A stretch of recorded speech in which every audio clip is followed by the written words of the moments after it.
Assalamualaikum warahmatullahi wabarakatuh. Salam pencerahan. Pemirsa Berita TV-mu akhir pekan kembali hadir menjumpai Anda dengan sejumlah informasi yang cerdas dan mencerahkan. Bersama saya Boy Aditya, inilah Berita TV-mu akhir pekan selengkapnya untuk Anda.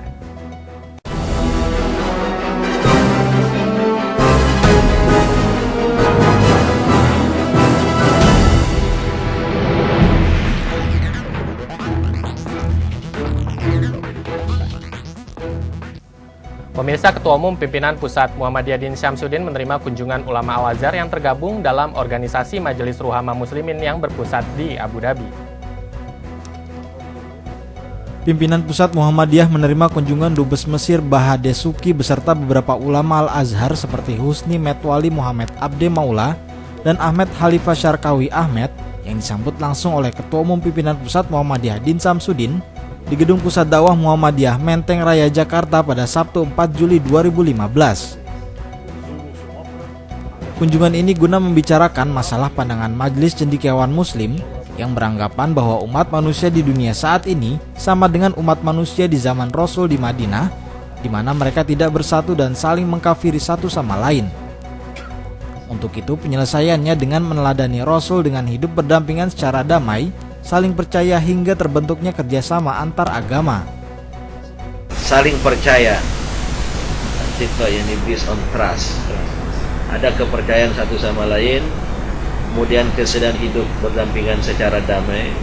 Hadza ma fa'ala Rasulullah SAW.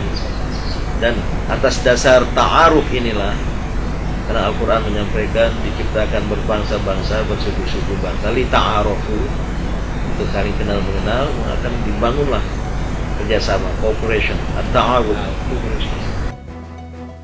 Selain berkunjung ke Muhammadiyah, organisasi cendekiawan Muslim internasional ini juga akan mengirim utusannya ke 18 negara Islam untuk berdialog dengan organisasi Islam di masing-masing negara. Noviani Nuraini, M. Surya Saputra memberitakan dari Jakarta.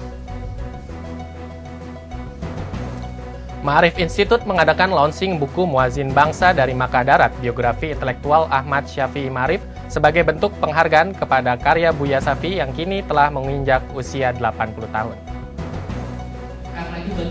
Sebagai bentuk penghargaan atas karya dari Ahmad Syafi'i Ma'arif yang pernah menjadi Ketua Umum Pimpinan Pusat Muhammadiyah, Ma'arif Institute meluncurkan buku Muazin Bangsa dari Makkah Darat yang berisi biografi dari Buya Syafi'i Ma'arif. Fatmawati Hussein sebagai salah satu pembahas dalam launching buku ini mengatakan, salah satu aspek yang dibahas dalam buku ini adalah kerusakan lingkungan akibat moralitas, di mana kerakusan, perilaku dan sikap manusia ikut mempengaruhi rusaknya lingkungan. Memang aspek lingkungan ini erat kaitannya dengan moralitas.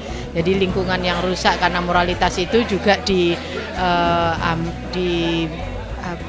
disuarakan oleh Buya Ahmad Syafi'i Ma'arif karena beliau sangat concern bahwa kerakusan manusia, perilaku manusia, sikap manusia itu ikut mempengaruhi rusaknya lingkungan.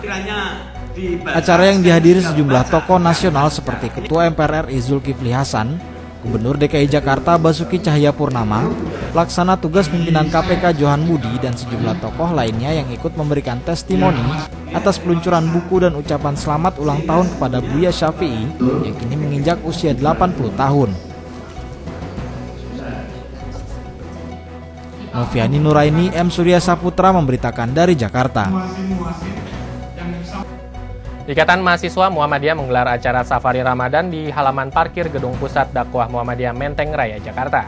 Acara ini diisi sejumlah perlombaan santunan anak yatim dan ditutup dengan buka puasa bersama. Ikatan Mahasiswa Muhammadiyah atau IMM menggelar acara Safari Ramadan untuk mensiarkan budaya dan simbol Islam dalam bentuk kreativitas pemuda melalui lomba seperti nasyid, marawis, dan dai-daiyah, yang juga dilengkapi dengan santunan pada anak-anak yatim. Beni Pramula selaku Ketua Umum Ikatan Mahasiswa Muhammadiyah Pusat mengharapkan terselenggaranya acara ini dengan mengusung tema Teguhkan Jati Diri, Kuatkan Iman dan Takwa, dan Luruskan Kiblat Bangsa, mampu membangkitkan semangat menghargai nilai-nilai Islam dan juga menyediakan tempat berkreativitas pada pemuda IMM di tengah maraknya pergaulan bebas dan narkoba. Depannya dari acara ini timbul sebuah semangat untuk menghargai nilai-nilai Islam, kemudian di tengah maraknya pergaulan bebas, seks bebas, narkoba. Kita berharap bahwa dengan adanya forum yang kita siapkan ini, pemuda-pemuda kita, pelajar-pelajar kita ada tempat untuk berkreativitas, ada tempat untuk menunjukkan kreasinya ke hal-hal yang positif dan produktif. Lomba ini mayoritas dimenangkan oleh IMM Banten. Dan yang menarik, satu-satunya perwakilan IMM Ciputat memenangkan juara pertama Lomba Dai. Rencananya, acara ini akan digelar di beberapa tempat lainnya, seperti Jawa Timur dan Aceh. Noviani Nuraini, Rio Prasetyo, memberitakan dari Jakarta. Selain mengadakan safari Ramadan, Ikatan Mahasiswa Muhammadiyah juga menggelar peluncuran buku Ironi Negeri Kepulauan karya Ketua Umum Dewan Pimpinan Pusat Ikatan Mahasiswa Muhammadiyah Beni Pramula. Sebagai bentuk keprihatinan terhadap kondisi Indonesia yang tengah terpuruk, Ikatan Mahasiswa Muhammadiyah menggelar peluncuran buku karya Ketua Umum DPP IMM Beni Pramula berjudul Ironi Negeri Kepulauan. Buku ini mengulas secara komprehensif berbagai masalah yang tengah dihadapi Indonesia saat ini. Seperti sumber daya alam yang masih dikuasai asing, serta tata kelola negara yang kacau. Beni menambahkan bahwa peluncuran buku ini merupakan bentuk dari membukukan gerakan yang selama ini ia dan IMM perjuangkan, dengan tujuan membangun kesadaran masyarakat yang lebih luas. Selanjutnya, buku ini akan dibedah secara komprehensif dan ilmiah di 16 tempat berbeda yang difasilitasi penerbit ternama. Tim TVMU memberitakan dari Jakarta. Gubernur DKI Jakarta Basuki Cahayapurnama atau Ahok mengaku tidak mempunyai strategi khusus dalam menghadapi banyaknya pendatang baru di Jakarta pasca Hari Raya Idul Fitri. Ditemui saat menghadiri peluncuran buku Muazin Bangsa dari Mekah Darat, Gubernur DKI Jakarta Basuki Cahayapurnama mengaku tidak memiliki persiapan khusus menghadapi membludaknya pendatang yang biasanya hadir setelah libur Lebaran. Hal yang menjadi fokus dirinya ialah penggusuran perumahan kumuh, sebab ia menilai apabila rumah kumuh ini tidak ada, maka besar kemungkinan para pendatang tidak bertahan lama-lama di Jakarta. Enggak, kita pakai yang penting kawasan kumuh harus hilang. Kalau kamu datang kan pasti numpang sama keluarga, sama teman. Kalau nggak ada hasil pasti disuruh pulang kampung. Kalau pemandu rumah tangga ketampung yang mempekerjakan dia, bisa tinggal di rumah dia. Coba lihat, ada nggak orang bawa pemandu rumah tangga yang nggak keserap semua? Pada kesempatan ini ia juga menambahkan bahwa pendatang yang tidak dapat menemukan pekerjaan dan tempat tinggal dengan sendirinya akan kembali ke kampungnya. Berbeda dengan mereka yang mencoba menjadi pembantu rumah tangga, selain mudah diserap, mereka juga akan tinggal bersama majikannya. Tim TVMU memberitakan. Basuki Cahayapurnama selaku Gubernur DKI Jakarta meminta agar transaksi di operasi pasar menggunakan uang non-tunai untuk menghindari tindak kecurangan. Menjelang Lebaran, Gubernur DKI Jakarta meresmikan operasi pasar di 73 pasar di Jakarta selama 16 hari. Pada operasi pasar kali ini, Ahok meminta agar transaksi dilakukan secara non-tunai. Menurutnya hal itu dilakukan agar dapat mengidentifikasi pembeli dan mencegah praktek kecurangan. Yang penting kalau saya lebih dorong harus ada e-money-nya, jadi jangan pakai uang kontan. Nah, kita harus tahu siapa yang beli. Jangan sampai nanti orang toko nyuruh anak buahnya berapa puluh orang ngantri. Nah, ini nggak kecapai kan, karena masuk lagi simpen. Nah, harusnya bisa pastikan, yakinkan yang beli ini harus orang yang betul-betul membutuhkan. Ahok menegaskan bahwa dengan diberlakukannya transaksi non-tunai, maka tujuan utama dari diadakannya operasi pasar dapat tercapai, yaitu ketika sampai pada orang yang benar-benar membutuhkan. Ia juga menilai bahwa ketika program ini sampai pada masyarakat yang membutuhkan, maka permintaan akan turun dan penawaran juga akan berkurang, sehingga usaha menekan harga kebutuhan pokok akan berhasil. Tim TVMU memberitakan. Pemirsa, jangan kemana-mana, berita TVMU akhir pekan akan segera kembali untuk Anda.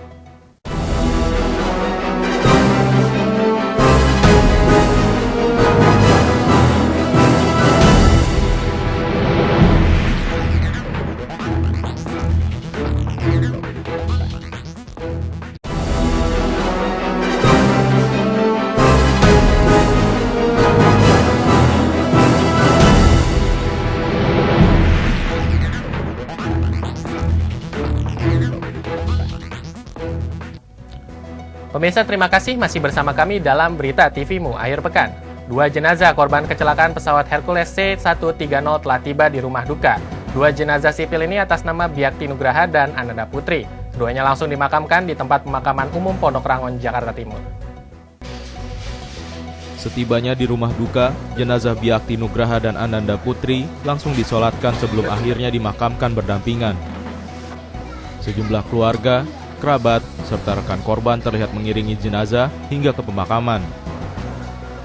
Sejumlah karangan bunga terus berdatangan dari sahabat, keluarga, dan pemerintah.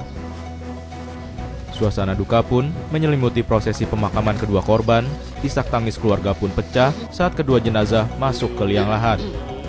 Almarhum selama di Paskibraka, di atas Paskibraka Indonesia, sosok orang yang ramah. Beliau juga orang yang ulet dalam organisasi. Kebetulan juga beliau sempat menjabat sebagai sekretaris pada saat periode tahun 2013 sampai tahun 2015. Jadi sebagai kakak cukup mengayomi buat adik-adiknya dan sosok seorang dipanutin buat kakak buat adik-adiknya.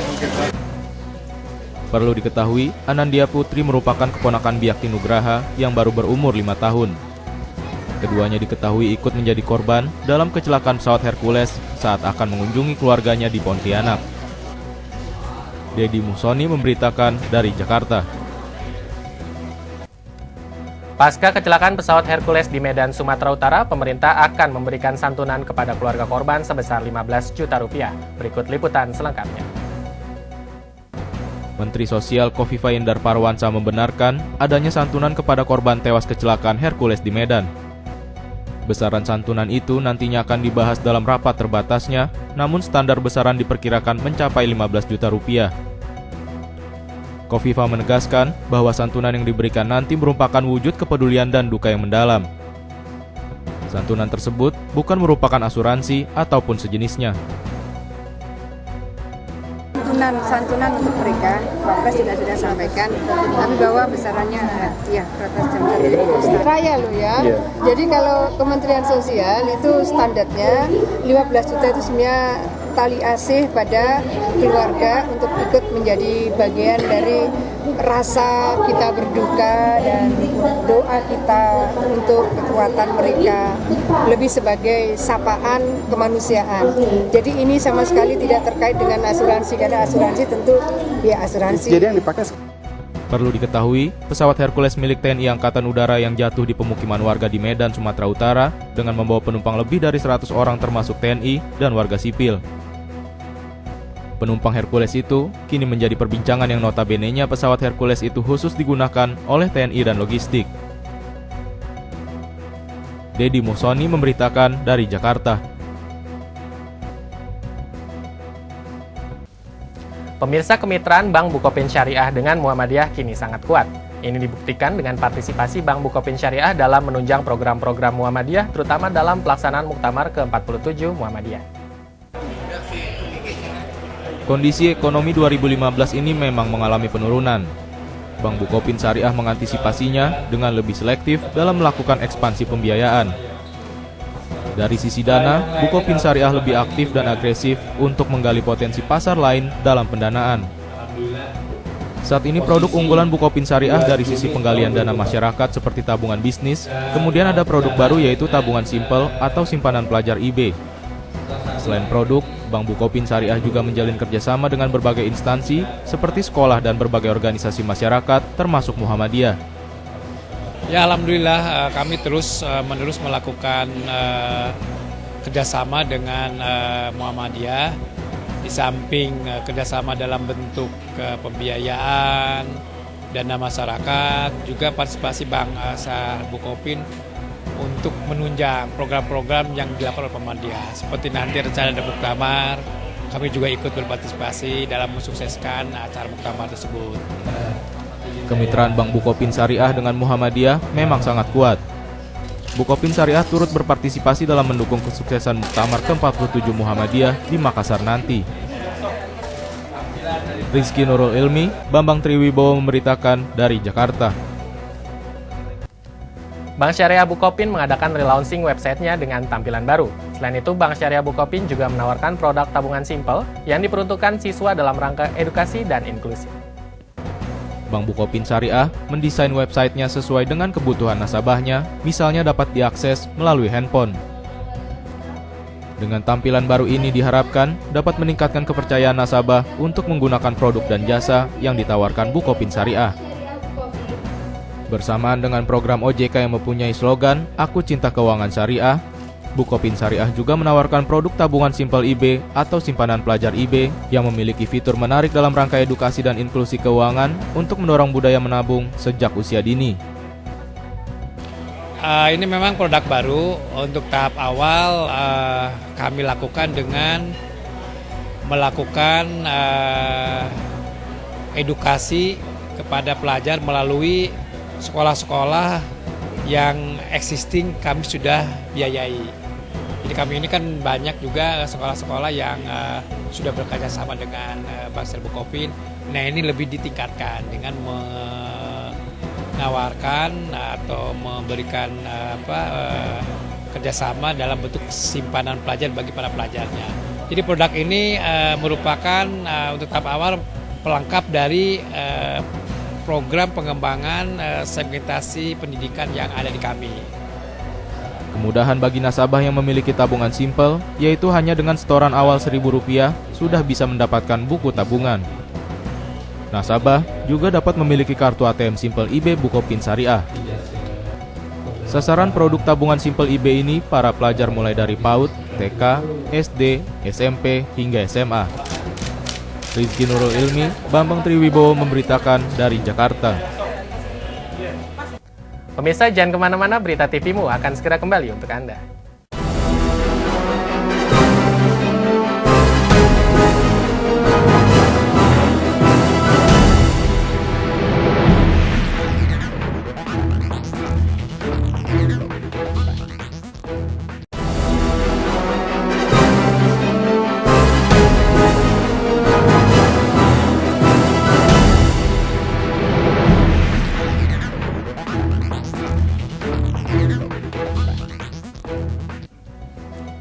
Pemirsa, terima kasih masih bersama kami dalam Berita TVmu. Perhelatan Wayang Kulit X Karesidenan Surakarta kembali digelar semalam di pekarangan parkir Hotel Lorin Solo. Acara tahunan ini sengaja digelar untuk melestarikan safari di bulan Ramadan. Safari Ramadan menjadi bukti pelestarian budaya wayang kulit. Dihelat semalam suntuk mulai pukul 9 malam sampai pukul 3 dini hari dengan lakon babat Wana Marta yang dimainkan secara maraton oleh para dalang dari Padasuka. Acara yang digawangi oleh Paguyuban Dalang Surakarta atau Padasuka bekerja sama dengan Hotel Lorin Solo dan Hotel Syariah Solo dengan dua dalang utama Warsana Sleng dan Joko Sunarno. Selain menjaga eksistensi kegiatan Safari Ramadan, tujuan utama dari pagelaran tersebut untuk melestarikan budaya Jawa terutama wayang kulit dan sekaligus menjadi acara hiburan yang mendidik bagi warga Surakarta. Kita sudah rutin mengadakan sudah keempat kalinya di bulan Ramadan sebagai salah satu cara melestarikan kebudayaan Jawa dan juga memberikan edukasi masyarakat mengenai wayang juga sekaligus memberikan hiburan bagi masyarakat luas secara gratis karena memang agenda hiburan mungkin di bulan Ramadan kan nggak ada ya, jadi kita berikan hiburan yang edukatif. Tamu undangan bukan hanya dari kalangan seniman, selain dari keluarga dan teman-teman dari Padasuka, tetapi termasuk Muspida Solo, Karanganyar, dan Sukoharjo. Selain itu, berbagai pejabat penting dari berbagai instansi dan organisasi juga turut hadir dalam pagelaran wayang kulit tersebut. Semakin malam pertunjukan wayang kulit semakin padat penonton dari masyarakat umum. Ratusan pasang mata memadati halaman parkir luar yang sengaja disediakan LCD besar untuk masyarakat yang tidak kebagian tempat duduk yang disediakan panitia. Mentari dan Roifah memberitakan dari Solo, Jawa Tengah. Dalam Safari Ramadan yang digelar di Surakarta menampilkan babat Manawarta oleh Ki Warsono Sleng dan Ki Joko Sunarno. Safari Ramadan menghadirkan dalang dari berbagai kota seperti Karanganyar, Boyolali, dan Sragen. Hingga Dengan jumlah pedalang 35 orang, 2 diantaranya menjadi dalang lakon utama dan lainnya pengerawit. Di antara dalang yang tampil terdapat pula pedalang muda. Event tahunan yang dimulai sejak tahun 2004 ini menjadikan persaudaraan di antara dalang di Surakarta menjadi lebih kuat. Dengan nama Padasuka, Paguyuban Dalang Surakarta, para dalang di eks-Karisidenan Surakarta berkumpul menjadi satu untuk melakukan kegiatan amal tersebut. Dalang kondang yang tampil diantaranya Warsono Sleng, Ki Susilo Tengkleng, Ki Joko Sunarno, serta Ki Mantap yang menjadi perhatian penikmat wayang kulit dengan melakonkan babat Manawarta. Babat Manawarta di dalamnya terdapat pesan-pesan agama yang intinya untuk mencapai kemuliaan pasti dibutuhkan perjuangan dan pengorbanan. Terlihat dari perjuangan dan pengorbanan para Pandawa 5 dalam babat hutan dan mendirikan negeri Amarta. Perhelatan safari wayang kulit ini untuk menghibur masyarakat dan bagi pecinta wayang kulit di Solo. Selain itu, demi menjaga eksistensi Padasuka agar event tahunan seperti ini bisa selalu digelar. Ini akan kita pertahankan tradisi seperti ini karena ternyata banyak diminati oleh berbagai pihak. Oleh karena itu ya, karena tidak ada unsur apa-apa, kita hanya melestarikan budaya dan banyak kok ajaran-ajaran di dalam pewayangan itu yang disampaikan pasti ada hubungannya dengan agama, terutama pada saat kita melakukan ibadah puasa. Dengan pertunjukan babat Manawarta diharapkan masyarakat yang menonton lebih menghargai kehidupan apalagi di bulan Ramadan. Mentari dan Roifah memberitakan dari Solo, Jawa Tengah. Pemirsa, barangkali Anda tidak percaya bahwa di kawasan Sumatera Utara rotan muda atau yang dikenal dengan pakat menjadi menu khas Ramadan. Seperti apakah keunikan menu Ramadan yang satu ini? Untuk itu kami sajikan di hadapan Anda sajian kuliner rotan khas Sumatera Utara yang sekaligus menjadi penutup perjumpaan kita dalam Berita TVMU kali ini. Saya Boy Aditya dan tim redaksi yang bertugas pamit undur diri dari hadapan Anda. Selamat menjalankan ibadah puasa. Salam pencerahan. Wassalamualaikum warahmatullahi wabarakatuh.